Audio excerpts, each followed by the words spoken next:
বাগান করার জন্য অনেক বেশি জায়গার প্রয়োজন হয় না।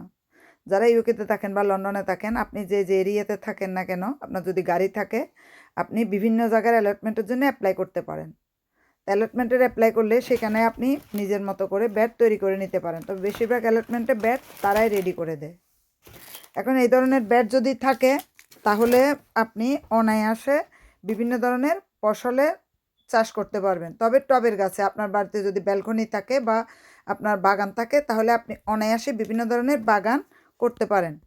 বছরের যে সময়টাতে চাষাবাদ করা যায় না, সেই সময়টাতে আপনি অনায়াসে আপনার ঘরে সারা বছর যে শাকসবজি, ফলমূলের খোসা, অথবা আমরা যারা বাইরে থাকি, শাকসবজি থেকেও ফলমূলে আমরা সবচেয়ে বেশি খাই। সেখান থেকে সিট্রাস জাতীয়, তার টক জাতীয় লেবু বা কমলার যে খোসা, ওগুলা বাদ দিয়ে প্রত্যেকটা খোসা আপনি এভাবে আপনার টব কিছুটা খালি করে বা টবের মধ্যে রেখে দিতে পারেন। আর ডিম সাধারণত আমরা প্রতিদিনই খাই, প্রতিদিনই। সো ডিমের খোসাগুলো আপনারা কী করতে পারেন, এভাবে রেখে দিতে পারেন। তো এভাবে রাখতে রাখতে, আর এই যে যখন আপনার পাতা ঝরে, তখন অনায়াসে আপনি পাতা এনে এভাবে বস্তা ভরে রেখে দিতে পারেন। বস্তা পাতার থেকে, রাস্তা থেকে আনতে হয় না, এটা যেন আমরা বাইরে থাকি সবাই জানি। কারণ পরিচ্ছন্ন কর্মীরা এরকম বস্তা বেঁধে বেঁধে রেখে দেয়, সেখান থেকে 1-2 বস্তা এনে রেখে দিলে অনায়াসে আপনি যেটা করতে পারেন সেটা হলো আপনার ওই যে বাগানের কাজে লাগাতে পারেন। অনেকগুলো মাটি সরিয়ে সেখানে পাতাগুলো দিয়ে আর উপর থেকে আবার যদি মাটি দিয়ে দেন, তাহলেই যথেষ্ট। এখন দেখেন, এই সময়টাতে আপনারা জানুয়ারি বা ফেব্রুয়ারি মাসগুলোতে আপনারা এভাবে বীজ লাগিয়ে রাখবেন।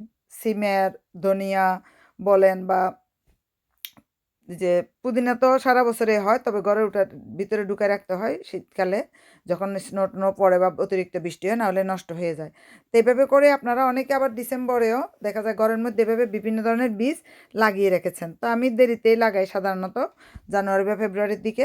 তাহলে বাইরে কিছুটা রোদ পাওয়া যায়, রোদে নিয়ে দিনে রাখলে রাতে আবার ঘরে নিয়ে আসতে হয়। তবে যখন একটানা রোদ থাকে, বৃষ্টি না হয়, আপনারা একটানায় বাইরে রেখে দিতে পারেন। এখন অলরেডি এপ্রিল প্রায় শেষ, মে আসতেছে, তারপরে বাইরে প্রচুর ঠান্ডা। এই ঠান্ডার মধ্যে বীজগুলা বড় হতে অনেক সময় লাগে।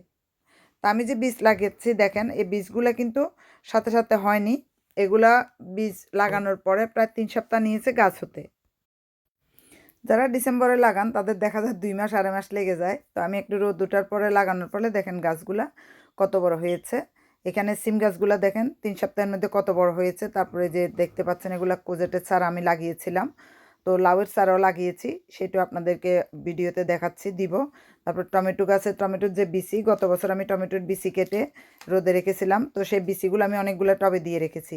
তারপর বাগানের জন্য আপনারা রোজমেরি, ল্যাভেন্ডার গাছ অবশ্যই রাখবেন, যেন আপনার বাগানে বিভিন্ন ধরনের যে পোকামাকড় না ঢুকে, সেই জন্য।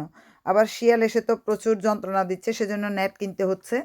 আর যেটা, এই যে ইয়েটা কেন দিলাম এখানে, ল্যাভেন্ডার গাছ বা রোজমেরি গাছগুলো এই জন্যই দিবেন, ওই গাছগুলো দিলে আপনার বাগানে ওই যে বিড়াল এসে ক্ষতি করবে কম।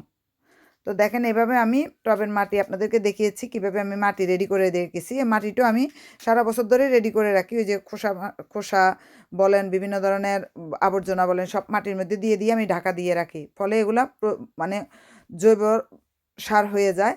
তারপর আমি আবার বিভিন্ন ধরনের জৈব সার বাজার থেকেও কিনে আনি, সেটাও আমি মিশিয়ে দিই, যেন যে টবের গাছে তো অনেক বেশি পুষ্টি পায় না, অল্প অল্প পুষ্টি পায়। এই জন্য টবের গাছের জন্য পুষ্টি সম্পূর্ণ কম্পোস্টে নিজেরা তৈরি করে নিতে হয়।